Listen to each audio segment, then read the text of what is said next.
babaatu karaa shirkaan gobeessa dabarsu jechuudha. Asirraan gobeessa dabran kun ammoo asii karaa bakka manu dhufaa jirru karaa shirkaati jechuudha. Qorri asii waan biri akkuma argitan saatodha. Maali karaa mirqii kanaa mire karaa gaadoo jedhama.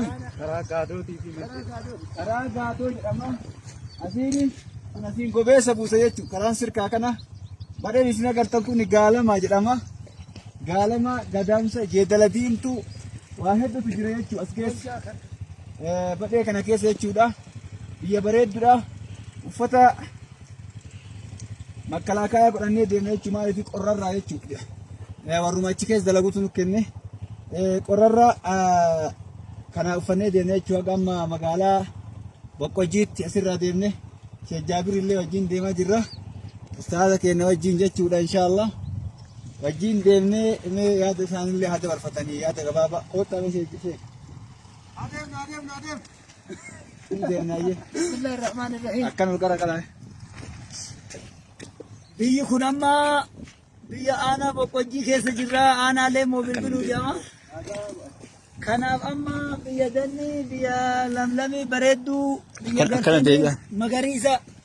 Eegan ammoo akkatti gama maraan agartan kun magariisni kun waraabessi hin jira, karkarroon hin jira, goljaan hin jira, jeedalti hin jira, boromni hin jira, wanni as hin jirre hin jiru biyya kana keessa. Leenca biqiltuu hin jirre, qeerransi illee hin jiraayyuu jedhani.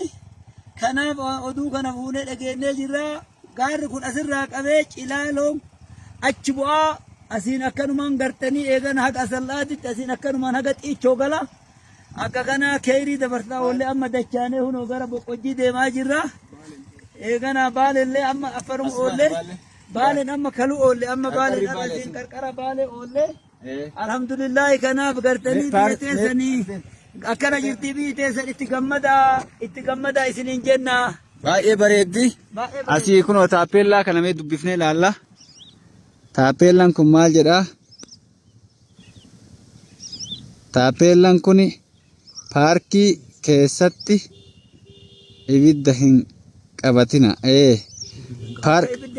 Akka ibiddi hin qabanne jedhee kun.